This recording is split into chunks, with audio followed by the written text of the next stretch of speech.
नर्मदा अध्यात्म मंच से आपका स्नेह भाजन पंडित गिरिमोहन गुरु नगर श्री। सभी आदरणीय गोस्वामी जनों को सादर ओम नमो नारायण। बंधुओं, समय समय पर हम अपने समाज विषयक जानकारी देते रहते हैं और चर्चा भी करते रहते हैं विद्वानों से, और थोड़ा शोध भी करते रहते हैं। देखिए, आज हमें एक पत्रिका प्राप्त हुई है। ये विशेषांक है लगभग 200 प्रश्नों का विशेषांक है। देखिए आप, ये देखिए,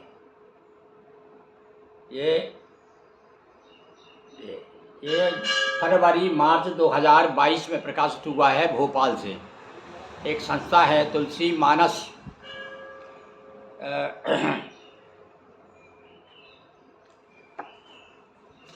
तुलसी मानस प्रतिष्ठान। बड़े बड़े विद्वान लोग हैं। ये रामचरितमानस पर केंद्रित पत्रिका है।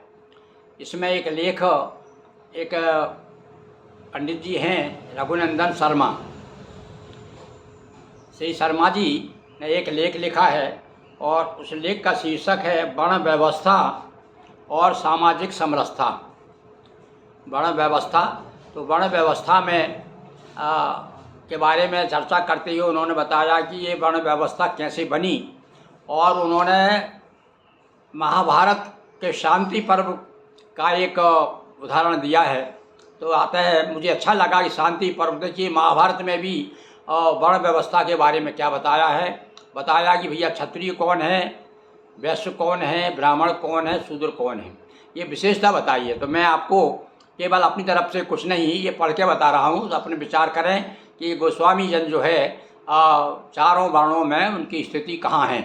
तो सुनिए आप, ये आपको विचार आपको करना है। मैं तो केवल आपको ये आपकी जानकारी के लिए कि भाई कम से कम हमें ज्ञान भी होना चाहिए कि हमारे आर्ट्स ग्रंथों में वर्ण व्यवस्था के बारे में क्या लिखा है, और वर्णों की चार जो वर्ण हैं उनकी अलग अलग विशेषताएं क्या है, उनके गुण क्या है, और कैसे पहचानेंगे कि ये वैश्य है, ये क्षत्रिय है, ये ब्राह्मण है। तो देखिए आप क्या लिखते हैं वो। ये पेज नंबर 124, तुलसी मानस भारती, फरवरी मार्च 2022। इसका एक अंश सुना रहा हूँ मैं लेख का। इसमें इसलिए सुना रहा हूँ कि ये विशेष रूप से महाभारत से लिया गया है। महाभारत का शांति पर्व श्लोक सहित उन्होंने प्रमाण दिए। देखिए, आर्य संस्कृति में प्रारंभ में केवल एक ही वर्ण था। देखिए अब क्या मान्यता है विद्वान हमारे श्री रघुनंदन जी शर्मा की। सारा समाज ब्राह्मण ही था। देखिए आप, उनकी मान्यता है। ब्राह्मण कह रहा है, एक ब्राह्मण ये कह रहा है कि पहले क्या है, आदिकाल में सारा समाज ब्राह्मण ही था। महाभारत के शांति पर्व में इस बात को अधिक स्पष्ट किया है। ना विशेषो अस्ति वर्णानां सर्वं ब्रह्मविद् जगत्, ब्रह्मण पूर्व षष्ठम ही कर्मभिः वर्णतांगतम। 188:10। अब अर्थ क्या लिखते हैं वो, पहले वर्णों में कोई अंतर नहीं था, ब्राह्मण ही था। उसके पश्चात विभिन्न कर्मों में अंतर के कारण वर्ण भेद हो गया। काम भोग प्रिय तीक्ष्णा, क्रोधना प्रिय साहसा, त्वत्वत्व स्वधर्मा, सताम अस्ति द्विजा, शत्रतागता। यानी शांति पर्व 188:11। अब वो क्या कहते हैं कि पहले तो महाभारत कहता है कि पहले तो सारे लोग ब्राह्मण थे, पर फिर में जो ब्राह्मण भोग में लिप्त हो गए, क्रोध करने लगे, साहस का परिचय देने लगे, जिनके शरीर का रंग लाल हो गया, वे ब्राह्मण क्षत्रिय कहलाने लगे। गोम्यो वृत्ति समायत्सा पीता प्रस्युपजीविका, स्वधर्मानु नाजुति तिष्ठन्ति ते द्विजा व्यसितागता। शांति पर्व 188:12। जिन ब्राह्मणों ने गौओं से तथा कृषि कर्म से जीविका चलाने की वृत्ति अपना ली और इसी के कारण जिनकी देह का रंग पीला पड़ गया वे ब्राह्मण का कर्म छोड़ने वाले वैश्य स्वभाव के हो गए। पहले ब्राह्मण थे, वैश्य हो गए। इसी प्रकार हिंसावृत प्रिया लुब्धा सर्व कर्मोपजीविना कृष्णा शौचो परिगो हस्ते दिजा शूद्रतागता। शांति पर्व 188-12। जो शौच एवं सदाचार से विमुख हिंसा प्रेमी हो गए, जो सिंह के समान आक्रामक होकर के आजीविका चलाते शरीर से काले हो गए, वे ब्राह्मण कालांतर में शूद्र कहलाने लगे। इसका अर्थ यह है कि हम सभी ब्राह्मण ही थे, सभी एक ही वंश के थे, अतः वंशगत भेद करना उचित नहीं है।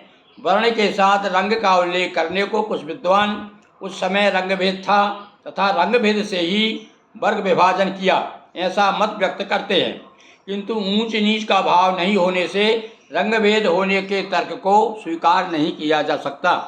इस परिप्रेक्ष्य में ब्राह्मण की व्याख्या भी गले उतरती है। ब्रह्म जानाति ब्राह्मणः, अर्थात जो ईश्वर को जानता है, जो ईश्वर में विश्वास करता है, वह ब्राह्मण है। ऋग्वेद के 90 मंडल तक ब्राह्मण, क्षत्रिय एवं वैश्य ऐसे 3 वर्णों का उल्लेख मिलता है। यानी ऋग्वेद में 3 वर्ण, चौथे वर्ण का उल्लेख नहीं है, 3 ही वर्ण थे पहले। वैदिक विद्वान मंगल देव शास्त्री ने लिखा है कि मूल वैदिक काल में आर्य जनता में ब्राह्मण, क्षत्रिय, वैश्यों का वर्गीकरण नहीं हुआ था। फिर से सुनिए इसको, ये बहुत बड़े विद्वान हैं, कोई संस्कृत के वैदिक विद्वान मंगल देव शास्त्री। इन्होंने लिखा है कि मूल वैदिक काल में आर्य जनता में ब्राह्मण, क्षत्रिय और वैश्यों का वर्गीकरण नहीं हुआ था। यह भी ध्यान देने की बात है कि समस्त ऋग्वेद में शूद्र तथा राजन्य शब्द केवल एक बार आए हैं। तो ये अपने काम का केवल इतना था। ये उन्होंने 4 वर्णों की विशेषता बताई है कि 4 वर्ण में ब्राह्मण की विशेषता क्या है, क्षत्रिय की क्या है, और ब्राह्मण कैसे क्षत्रिय हुआ, कैसे वैश्य हुआ। वैसे पुराणों में भी बहुत से कथानक ऐसी आती है कि